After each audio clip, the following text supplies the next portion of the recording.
lot of great things happening around town and a lot of great music. That's why we bring this guy in here, Chad Taylor's Great Music Local Showcase time to find out what is going on musically. How's it going, guys? Good, man. How about yourself? Good. Are you guys all coming down from your post-caucus buzz? I just like the fact the phone's not ringing anymore, so that was the most up thing. I'm just glad to not get any more emails looking for quick pay options for $1 here, $10 there. I heard Ted Cruz had a $5,000 quick pay button on his email. No way. Because, you know, some folks just want to give $5,000. $5 grand his way, okay. Yeah. So, all right, but let's talk about local music.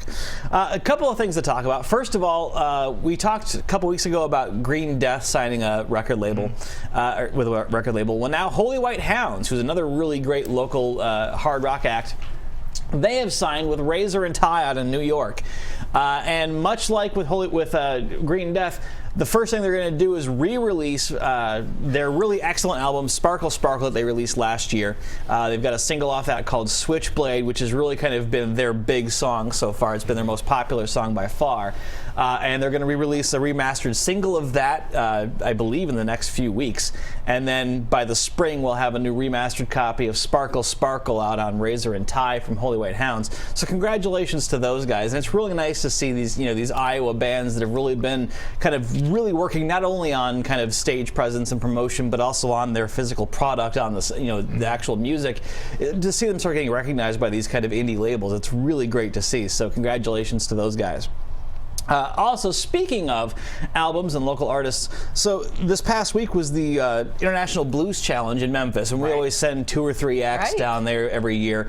Well, this year, Rob Lombard won Best Self-Produced Blues Album. Awesome! Yeah, good job out of him. Such a great guy. He is. Amazing musician. He is really fantastic. He's going to be on next week as well. So there you go, and I'm sure he'll play a song or two from Blues in the Bottle, which is the album that won the award for him.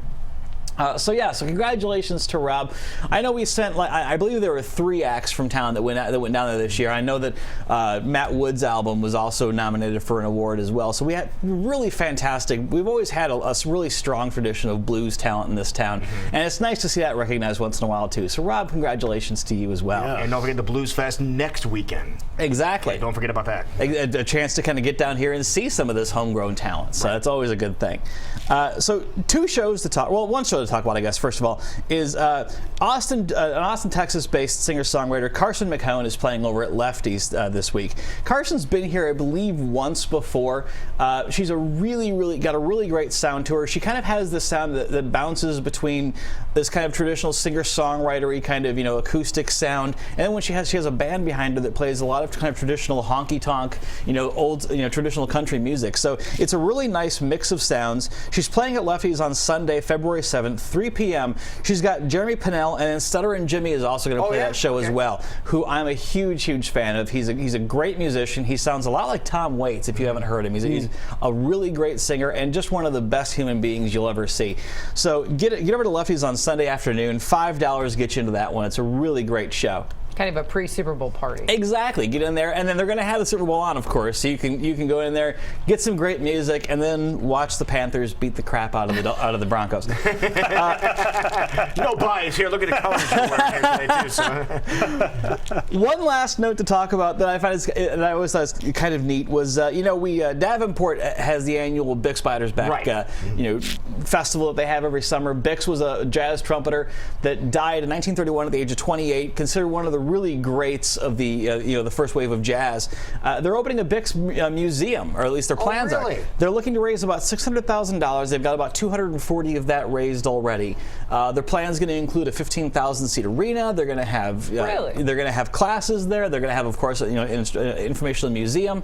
It's supposed to be a really great deal, and they're hoping to have it open by middle of 2017. So I think they're on track to raise that money, and by summer of next year, we can go to Davenport and check out the Bix Museum. So that's interesting. Didn't hear about that. That's right. So that's your music news for the week. I see. That's why he's here. He tells us things you probably didn't hear about before. Well done, my friend. Appreciate it, and we'll see you on Monday. Absolutely. All right, buddy. Does the movie reviews too, in case you haven't seen that yet.